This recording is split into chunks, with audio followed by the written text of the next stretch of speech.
Civil engineering department নিয়ে আজকে আমরা পর্যালোচনা করব।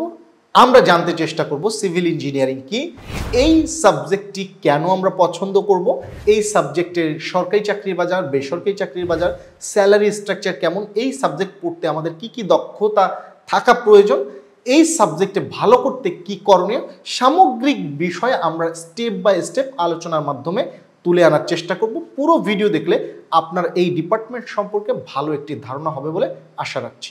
সিভিল ইঞ্জিনিয়ারিং মূলত কি? একজন মানুষকে যদি কল্পনা করতে বলা হয় যে ইঞ্জিনিয়ারিং বলতে আপনি কাদেরকে বোঝেন, কি কল্পনা করেন, তাহলে দেখবেন এই সিভিল ইঞ্জিনিয়ার বেছে নেবে তাদের মনের অজান্তে। কারণ তারা যখন বিল্ডিং নির্মাণ করতে দেখছে, যখন একটা রাস্তা তৈরি করতে দেখছে, যখন একটি ব্রিজ নির্মাণ করতে দেখছে, তাদের মনের অজান্তেই এই ইঞ্জিনিয়ারদের জায়গাটা দখল করে নিচ্ছে। সিভিল ইঞ্জিনিয়ারিং মূলত প্রাচীনতম এক বিদ্যা, যার বাংলা অর্থ পুরকৌশল বিদ্যা। সিভিল ইঞ্জিনিয়ারিং মূলত অবকাঠামো নির্মাণের জন্য ব্যবহৃত হয় এবং এই ইঞ্জিনিয়ারিং মানুষ আকৃষ্ট হয় কারণ সারা পৃথিবীতে অবকাঠামো উন্নয়নের দিকে এখন রমরমা ভাব চলছে। ফলে এই ইঞ্জিনিয়ারিংয়ের চাহিদাটা সারা বিশ্ব জুড়ে, বাংলাদেশের গ্রাম থেকে শহরের সব জায়গাতে এখন রাস্তা, ব্রিজ, বিল্ডিং নির্মাণের প্রতিযোগিতা হচ্ছে। ফলশ্রুতিতে এই ইঞ্জিনিয়ারিংয়ের চাহিদাটা বাড়ছে হুড় হুড় করে। একজন সিভিল ইঞ্জিনিয়ারের মাসিক আয় কত? এই প্রশ্নটা অনেক মানুষের মাথায় ঘুরপাক খাচ্ছে জানি, যার কারণে আমি প্রথমেই এই প্রশ্নটার একটু উত্তর দিতে চাই। প্রতিষ্ঠান যদি সরকারি হয় তাহলে স্যালারি স্ট্রাকচার এক ধরনের হবে, যদি স্বায়ত্তশাসিত হয় তাহলে আরেক ধরনের হবে, যদি বেসরকারি প্রতিষ্ঠান হয় সেক্ষেত্রে ভিন্ন ধরনের হবে। যখন সরকারি প্রতিষ্ঠান হবে তখন আমাদের বেতন কাঠামো হবে 10ম গ্রেডের স্কেলে, আর 10ম গ্রেডের বেতন হচ্ছে 16,000 থেকে 38,400 টাকা স্কেলে হয়। এই 16,000 টাকা হচ্ছে স্টার্টিংয়ে, আর যখন আপনি চাকরি শেষ করবেন সেই পর্যায়ে আপনি বেতন বাড়তে বাড়তে আপনার বেসিকটা 38,440 টাকাতে যাবে। এই যে 16,000 টাকা আপনার শুরু হচ্ছে, এই 16,000 টাকার সাথে আপনার মেডিকেল অ্যালাউন্স আছে, আপনার ট্রাভেল কস্ট থাকে অনেক ক্ষেত্রে আপনার বাড়ি ভাড়া থাকে, এছাড়াও আরও বিভিন্ন ভাতা সহ আপনার এই 16,000 টাকা বেসিকের বেতনটা আপনি তুলতে পারেন 28,000 থেকে প্রায় 34,000 টাকা পর্যন্ত, এবং সময়ের সাথে সাথে আপনার এই বেতনটা বাড়তে থাকবে।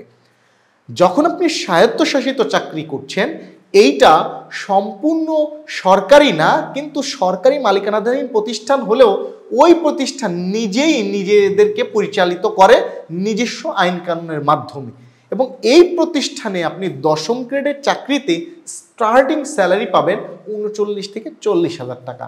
সেই ক্ষেত্রে আপনার বিভিন্ন ভাতা সহ এই প্রতিষ্ঠানের স্যালারি দাঁড়ায় শুরুতেই 60 থেকে 70,000 টাকা। যখন প্রাইভেট একটি প্রতিষ্ঠানে আপনি চাকরি করবেন, সেই প্রতিষ্ঠানগুলোর স্যালারি স্ট্রাকচারটা নির্ভর করে আপনার স্কিলের উপর। ফ্রেশার হলে আমরা অনেক ক্ষেত্রে দেখি 8 থেকে 20,000 টাকার ভিতরে স্টার্টিং স্যালারিটা হয়। তবে এই 8,000 কার হবে বা 20,000 টাকা কার স্টার্টিং হবে, এটা নির্ভর করে ওই শিক্ষার্থীর স্কিলের উপর। কি ধরনের স্কিল থাকতে হয়? মূলত যেহেতু এই ডিপার্টমেন্টগুলো, একটা বিল্ডিং সে নির্মাণ করার অভিজ্ঞতা আগে থাকবে না, এটাই স্বাভাবিক, একটা ব্রিজ নির্মাণ করার অভিজ্ঞতা থাকবে না, এটাই স্বাভাবিক, তবে তার কমিউনিকেশন স্কিলটাকে গুরুত্ব দেওয়া হয়, তার প্রেজেন্টেশন স্কিলকে গুরুত্ব দেওয়া হয়, বেসিক কম্পিউটিং কতটুকু জানা আছে এই বিষয়ে গুরুত্ব দেওয়া হয়, এমনকি তার অটোক্যাড সহ এই জাতীয় ছোট ছোট স্কিল যেগুলো তার কলেজ পর্যায়ে শেখা সম্ভব, এই বিষয়গুলোতে গুরুত্ব দেওয়া হয়। সো আপনার স্যালারি কেমন হবে এই বিষয়টি সম্পূর্ণ নির্ভর করে আপনার স্কিলের উপর। অপরদিকে সরকারি প্রতিষ্ঠান বা স্বায়ত্তশাসিত প্রতিষ্ঠানে যদি আপনি চাকরি করতে চান, আপনাকে যে কাজটি করতে হবে সেটা হচ্ছে মেধার জোর তৈরি করতে হবে, আপনাকে পরীক্ষা দিয়ে টিকতে হবে, অর্থাৎ প্রতিযোগিতামূলক একটি বাজারের জন্য পলিটেকনিকে থাকা অবস্থায় নিজেকে প্রস্তুত করতে হবে এবং হাজার হাজার মানুষের সাথে কম্পিটিশন করে এই চাকরিগুলো লুফে নিতে হবে। তবেই আপনি এই সরকারি চাকরি পেতে পারেন অথবা স্বায়ত্তশাসিত চাকরি পেতে পারেন।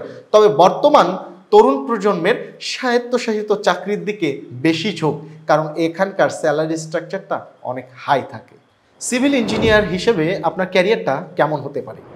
বর্ণিল ক্যারিয়ার করতে সিভিল ইঞ্জিনিয়ার যখন বেছে নিচ্ছেন তখন একটু জেনে নেওয়া দরকার, এই সিভিল ইঞ্জিনিয়ার হিসেবে যখন আপনি চাকরিতে জয়েন করবেন তখন আপনার পদবীর নাম হবে উপসহকারী প্রকৌশলী, ইংলিশে বলবে সাব অ্যাসিস্ট্যান্ট ইঞ্জিনিয়ার, যাকে সংক্ষেপে বলা হবে SAE। এই চাকরির ক্ষেত্রে আপনি যখন ক্যারিয়ার শুরু করছেন আপনার পদোন্নতি নির্ভর করছে প্রতিষ্ঠানের ধরন অনুযায়ী।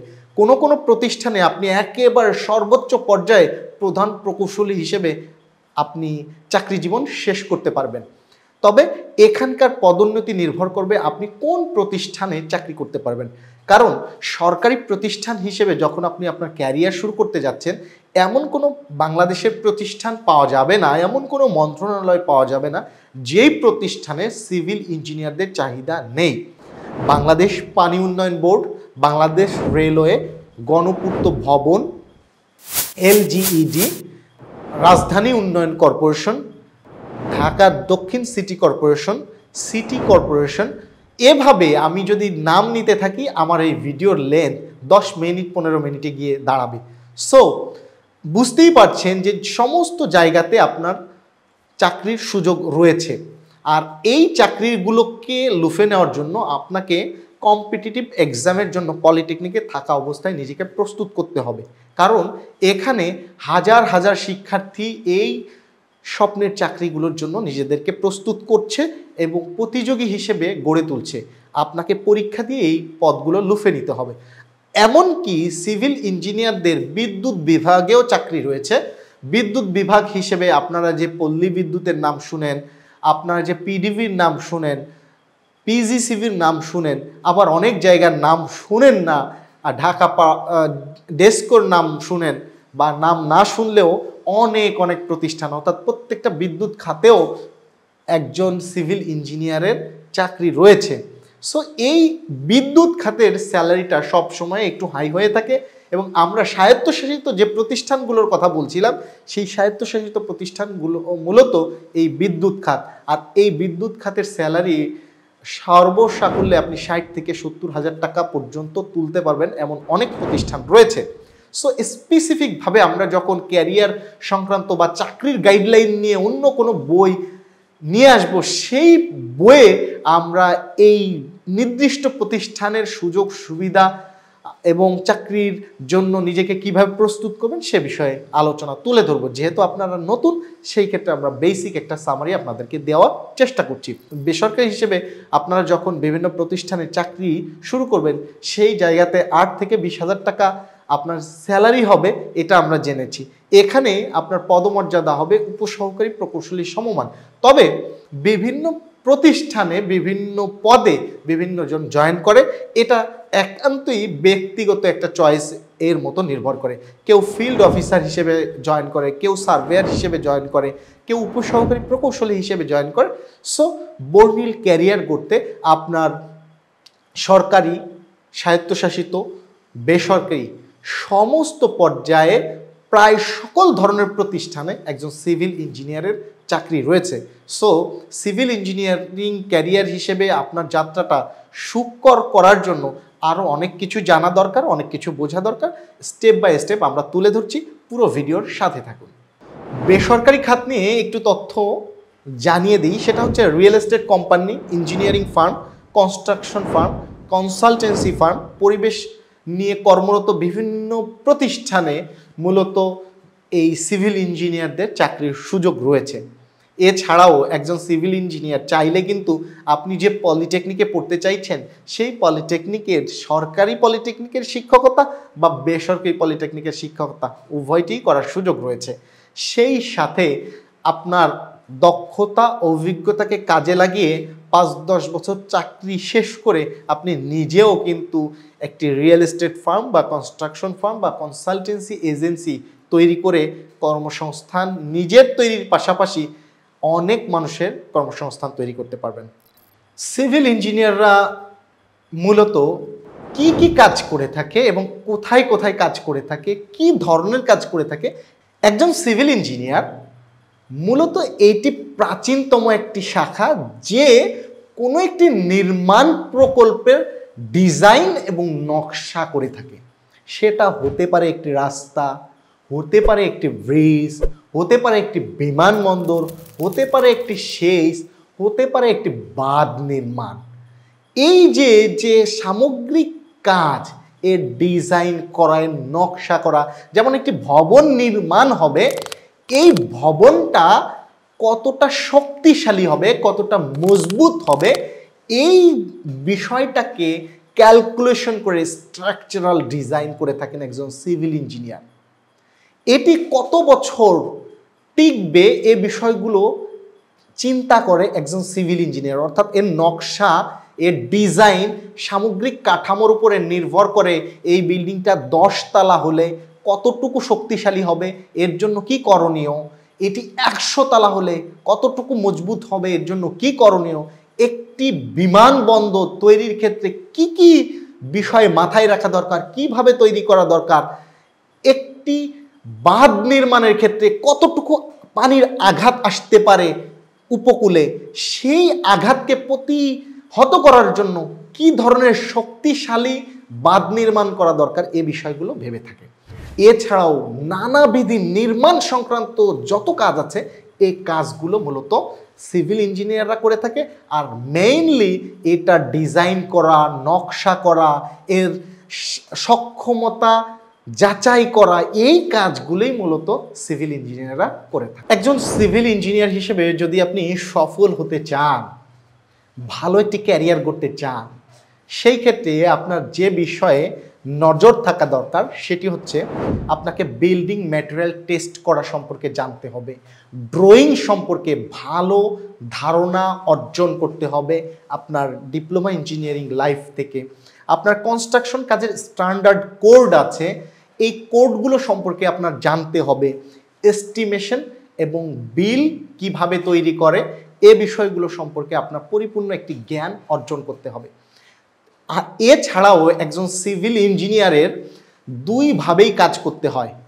কখনো কখনো তাকে ফিল্ড অবজারভেশন করতে হয়, ফিল্ডে কাজ করতে হয়, নির্মাণ শ্রমিক যারা আছে তাদেরকে দিয়ে কাজ করিয়ে নিতে হয়, কখনো কখনো অফিসে কাজ করতে হয়।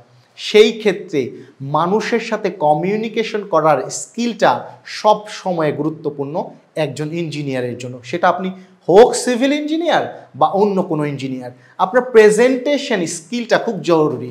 কারণ আপনি একটা ড্রয়িং যখন করবেন, সেই ড্রয়িং সম্পর্কে আপনার ঊর্ধ্বতন কর্মকর্তাদের বোঝানোর প্রয়োজন হবে, আবার কখনো কখনো আপনার অধীনস্থ শ্রমিকদেরকে বুঝিয়ে, মিস্ত্রিদেরকে বুঝিয়ে কাজ আদায় করে নেওয়ার প্রয়োজন হবে।